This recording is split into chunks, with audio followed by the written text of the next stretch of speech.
seruput kopi dulu, Lur. Karena bahasan kali ini bukan kaleng-kaleng.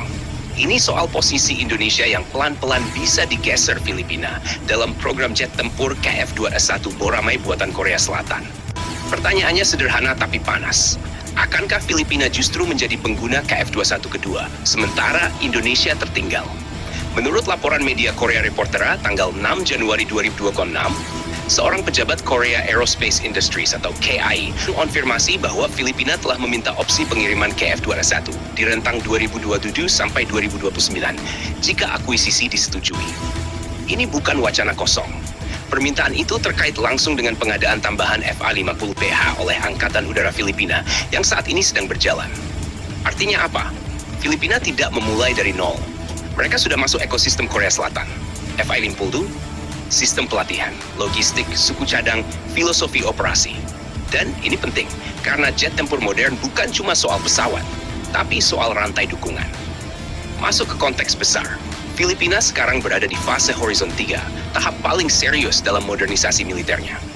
Di Horizon 3 inilah Filipina ingin jet tempur multiperan modern yang benar-benar relevan, bukan sekadar interim fighter. Secara resmi, pesaing KF-2 itu tetap ada, F-19 Foy, Gripen A. Tapi di atas kertas, KF-21 punya keunggulan psikologis dan operasional bagi Filipina. Kenapa? Karena FA-50 adalah adik kandung Boramae. Pilotnya tidak perlu adaptasi ekstrem, ground crew tidak perlu revolusi sistem, dan yang paling penting, risiko politik lebih rendah dibanding F-11. Nah, sekarang kita masuk ke bagian yang jarang dibahas secara terang-terangan. Masalah Lockheed Martin. KF-21 bukan pesawat murni Korea. Sekitar 65% teknologi intinya masih terhubung dengan Amerika Serikat. Dan Lockheed Martin adalah aktor penting di belakang layar. Bagi Filipina, ini justru keuntungan besar. Kenapa? Karena Filipina adalah sekutu militer Amerika Serikat. Mereka berada di bawah payung interoperabilitas AS, dilatih dengan doktrin Barat, dan secara politik tidak bermasalah dengan Washington.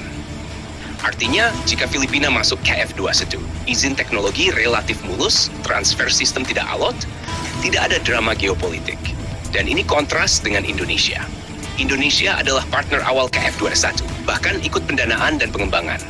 Tapi realitanya pahit, pembayaran tersendat, renegosiasi berulang, transfer teknologi tidak sesuai harapan, prioritas alutsista terpecah. Sementara Filipina datang sebagai pembeli bersih, uang siap tanpa tuntutan totei besar-besaran. Dari sudut pandang KAI, itu justru lebih menarik secara bisnis. Sekarang pertanyaannya, apakah Filipina bisa menggeser posisi Indonesia sebagai pengguna kedua KF-21? Jawabannya, sangat mungkin secara operasional, tapi belum secara simbolik. Indonesia masih tercatat sebagai partner pengembang, status yang tidak bisa dicabut begitu saja. Namun, dalam praktik di lapangan, jika Filipina menerima pengiriman lebih cepat, mengoperasikan lebih stabil, dan masuk IOC lebih dulu, maka secara de facto Filipina bisa tampil sebagai pengguna utama kedua setelah Korea Selatan. Dan ini dampaknya besar. Bagi Indonesia, posisi tawar melemah, bargaining transfer teknologi makin kecil, narasi pemimpin regional bisa runtuh. Bagi Filipina, lompatan kapabilitas udara signifikan, efek gentar ke Laut Cina Selatan, integrasi penuh dengan sistem Barat Korea. KF-21 dalam konfigurasi produksi, nanti bukan main-main, AESA radar, BVR misal modern, stealth parsial, dan ke depan bisa naik kelas ke generasi 4.15+. Bagi Filipina ini bukan cuma pesawat, ini pesan strategis ke Cina. Sementara Indonesia masih berdiri di persimpangan, lanjut, renegosiasi, atau perlahan ditinggal. Dan sejarah alutsista itu kejam, yang ragu akan dilewati. Kalau Filipina benar-benar masuk KF-21 di 2029, maka Asia Tenggara akan punya peteta kekuatan udara yang benar-benar berubah. Bukan Vietnam, bukan Malaysia, tapi Filipina yang melesat.